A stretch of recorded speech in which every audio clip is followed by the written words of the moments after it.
ভোটৰ দিনা আপোনালোক যদি দিছপুৰৰ পৰা খেলিব লাগে তেতিয়াহ'লে বিজেপিক ভোট দিয়া হয়নে? লগে লগে আপাৰ অসমৰ মানুহবিলাকে ভাবে মিয়াবিলাকে যদি সঁচাকে দিছপুৰ দখল কৰে আমাৰ অসমীয়া শেষ আৰু এইবুলি ভাবি উজনি অসমৰ গোটেই অসমীয়া মানুহবিলাকে মাৰ পদুমফুলক মাৰ হয় না? এইটো হ'ল নাটক বুজিছে নাই? বদৰ চাহেবে মুছলমান মানুহৰ ভোট ল'ব আৰু হিমন্তই হিন্দুৰ ভোট ল'ব। এই কাৰণে দুইটাই মিলি ভকত হয়, মিলি ভকত। বুজিছে নাই? বুজি পাইছে নাই? বুজি পাইছে নাই? তাৰ পিছতো যদি আপোনালোকে কোনোবাই AIDF-ক ভোট দিয়ে তেতিয়াহ'লে AIDF-ক ভোট দিয়াতকে ডাইৰেক্ট পদুমফুলকে ভোট দি দিয়া ভাল। একেটাই কাহিনী একেটাই হয়নে নহয়? হয়নে নহয়? এইভাগে ভাত খোৱাতকে ডাইৰেক্ট এনেকে ভাত খুৱাই ভাল। এনেকে ভাত খাই জানো কোনোবাই? এইফালে ক'লে এইটো বিজেপিয়ে পাব দিয়ে পাব হয়নে নহয়? সেইকাৰণে ডাইৰেক্ট যদি বেয়া কাম কৰিবলৈ মন আছে ডাইৰেক্ট ইয়াতে খাব। মোৰ হাতে নাখাব, পাহাতে খাব, পকৰোৱা হাত বনাই। কথাটো বুজি পালে নাই? মই বেয়া কথা এটা ক'লো, মই এটা বেয়া কথা ক'লো। মই গাঁৱৰ কথা কৈ দিওঁ এনেকে মাজে মাজে দুটা এটা। কথাটো বুজিলে নাই? এইটো কাম কেতিয়াও নকৰিব। পদুম ফুলত ভোট দিয়াটো মহাপাপ আৰু পদুম ফুলত ভোট দিয়া যিমান পাপ তলা চাপি ভোট দিয়াটো সিমানেই পাপ। বুজি পাইছে নে নাই? বুজি পাইছে নে নাই?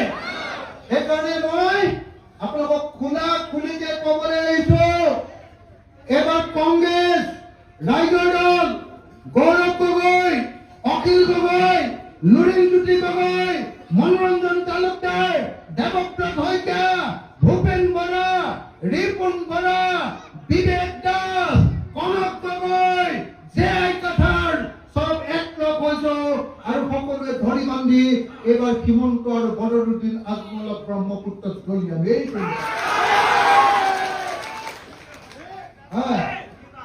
আমাদের ভালো বলে বেয়া হবো, ভালো বলে বেয়া হবো। যদি এবার বিজেপি সরকার ভাঙিব লাগে, এবার যদি হিমন্ত বিশ্ব শর্মাক খেদিব লাগে, তেতিয়াহ'লে কোনেও তলা ছাতিত ভোট মাৰিব নালাগিব। বুজি পাইছে নে নাই? তলা ছাতিত ভোট মাৰিলে মানে হিমন্তক ভোট দিয়া হ'ব, হয়নে নহয়? সেইকাৰণে তলা ছাতিটো নেচাবই আৰু ইয়াক বাদ দিয়ক। লেট্ৰিন কৰিলে মানে পিছত আকৌ আমি লেট্ৰিনৰ বস্তুখিনি চাওঁ জানো? এইটোতো চাব নালাগে, বেয়া বস্তু হয়নে নহয়? এৰি দিলো, এইটো আগতে গাত আছিলে, এৰি দিলো, নাচাওঁ আৰু হয়নে? বুজি পাইছে নে নাই? মই কি কৈছো বুজি পাইছে নে নাই? সঁচাকে পাইছে? ঠিক আছে, কাম কৰো, আপোনালোকক 5টা কাম কৰো। 5টা কি কাম কৰি দিম? এবাৰ যদি চৰকাৰ গঠন কৰো 1971 চনৰ 24 মাৰ্চৰ আগতে যিবিলাক মানুহ অসমলৈ আহিছে তেওঁলোকক NRCত নাম ভৰাই দিম আৰু যিবিলাক পিছত আহিছে 1971 চনৰ 24 মাৰ্চৰ পিছত আহিছে মুছলমান যদি আহিছে মুছলমানৰ নাম কাটিম, হিন্দু যদি আহিছে হিন্দুৰ নাম কাটিম, খ্ৰীষ্টান যদি আহিছে খ্ৰীষ্টানৰ নাম কাটিম, ভোটাৰ তালিকাৰ পৰা তেওঁলোকৰ নাম কাটি তেওঁলোকক বাহিৰ কৰি দিম। ভাল হ'বনে বেয়া হ'ব? যিবিলাকৰ নাম NRCত সোমাব, যিবিলাকৰ নাম NRCত সোমাব সবকে এটা ন্যাশনাল আইডেন্টিটি কাৰ্ড দি দিব।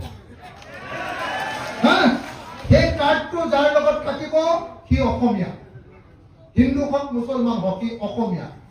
আৰু যাৰ কাৰ্ড নাই সি তাৰমানে 71 চনৰ পিছত অহা কাৰ্ড নথকা মানুহটো ধৰিম আৰু য'ৰ পৰা আহিছিলে তালৈ ঘূৰাই পঠিয়াই দিম।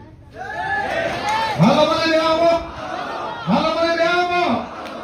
যাৰ যাৰ কাৰ্ড থাকিব নহয়, যি যি ভাৰতীয়, তেওঁলোকক মই সকলোকে 2 বছৰৰ ভিতৰত মাটিৰ পট্টা দিম। আপোনালোকে জানেনে নাই, মই কৃষক আন্দোলন, খেতিয়কৰ আন্দোলন, কৃষকৰ আন্দোলন কৰা মানুহ বুলি মই জানেনে নাই আপোনালোকে? মই কৃষক সংগ্ৰামৰ মানুহ বুলি জানেনে নাই? মই কৃষক সংগ্ৰাম কৰি এতিয়ালৈকে 36 বাৰ জেল খাইছো। 36 বাৰ। এতিয়ালৈকে মোৰ ওপৰত 165টা কেছ লগাইছে। 165টা।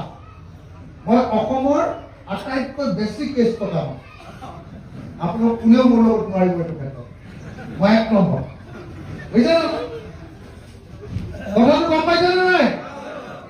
মই সেইকাৰণে আপোনালোকক ক'ব খুজিছো, মই জেল খাইছো অকল কৃষকৰ কাৰণে।